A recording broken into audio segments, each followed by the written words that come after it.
Culture మనం inject చేయకపోతే భవిష్యత్తుకి ఇది మనందరికీ మనకి చాలా ఇబ్బందిగా పరిస్థితులు వస్తాయి.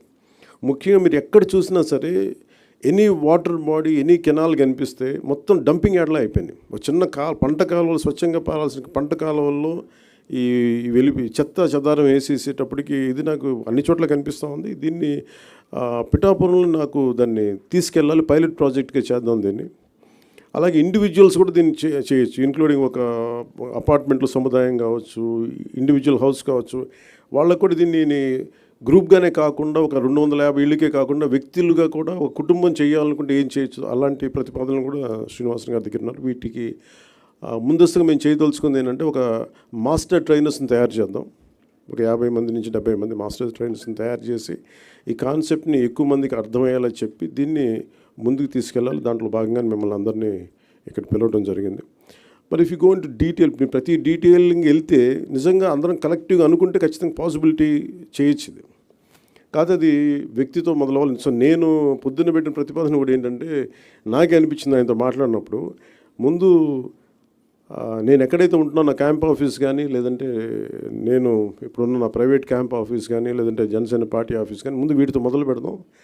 అసలు జీరో లిక్విడ్, మన సాలిడ్ అండ్ లిక్విడ్ రిసోర్స్ దీన్ని మేనేజ్మెంట్ అసలు ముందు నా ఆఫీస్తో మొదలు పెడదాం, అలాగే పిఠాపురంలో మొదలు పెడదామని స్టార్ట్ చేస్తాం. దాంట్లో కూడా ఇప్పుడు ఆయన ఏమంటున్నానంటే వచ్చి ఒకసారి క్యాంప్ ఆఫీస్ కూడా చూడండి, ఏమేమి జాగ్రత్తలు తీసుకోవాలి, చెత్త ఎంత మినిమైజ్ చేయగలం. ఎందుకంటే దాదాపు 169 ఈ వేస్ట్ ఐటమ్స్ ఉన్నాయి. మన చిన్న వాడేసిన బ్యాటరీలు కావచ్చు, ప్లాస్టిక్ కవర్ కావచ్చు, ప్రతి దానికి ఒక యూనిట్స్ ఉన్నాయి. ఇంక్లూడింగ్ ఈ బ్యాటరీస్ మనం పడేస్తే అవి ఎవరో వచ్చి తీసుకెళ్తారు, కానీ దానికి సంబంధించిన వ్యక్తులు ఆ లోపల ఉన్న హెజార్డస్ మెటీరియల్ అంతా ఆ ఇనుము వరకు అవుటర్ లేయర్ బ్యాటరీ లేయర్ తీసుకొని అది అమ్మేస్తారు, కానీ లోపల ఉన్న హెజార్డస్ మెటీరియల్ అంతా అక్కడే వదిలేస్తారు. దీన్ని ఈ పొల్యూషన్ కంట్రోల్ నామ్స్ ప్రకారం కొన్ని యూనిట్స్ కానీ ఇవ్వగలిగితే వాళ్ళు సంబంధిత స్పెషలైజ్డ్ చోజన్ యూనిట్స్ ఉన్నాయి, పొల్యూషన్ కంట్రోల్ బోర్డు సెలెక్ట్ చేసిన యూనిట్స్ వాళ్ళకి అమ్మటం.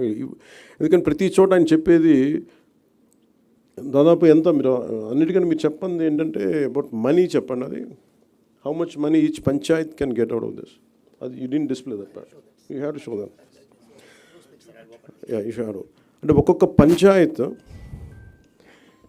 ఈ వ్యవస్థ, అంటే దీనిని కనుక మనం నిజంగా చేయగలిగితే ఒక్కొక్క పంచాయత్ మనకి సెల్ఫ్ సఫిషియెంట్ ఫండ్స్ వచ్చేంత ఉంది దానికి. ఏదో మున్సిపాలిటీస్ కానీ ఈ విధంగా చేసి, కానీ ఇది చాలా ఛాలెంజింగ్, ఇది చాలా కష్టమైంది, చాలా ఓపికతో కూడుకుంది. సో దీన్ని ఎలా చేయాలి అనేది ఇది ముందు మేము మాస్టర్ ట్రైనర్స్, దాంతోపాటు ఉదాహరణకి అంటే ఇది ఒక మోటివేషన్ కోసం ఇది చెప్తా ఉన్నాను. ఉదాహరణకి ఇది please you can explain sir, మీరు చెప్పండి ఒకసారి, please come and explain.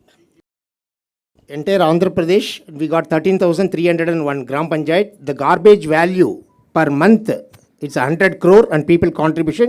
Joined together, 220 crore is our garbage value per month. Without knowing that value, we are just simply dumping in the roadsides, burning, dumping in the water bodies and creating more problems. This is per month. Per year, if you go, it's around 2,643 crores. It will be generated only in rural area. It's not urban, only rural. Through this, 2.45 lakhs women self-help group members per month, 9,000 rupees they will get. That much of people, we can generate jobs, non-stop resource which is going to come. ఒక రూరల్లోనే అంటే దీంట్లో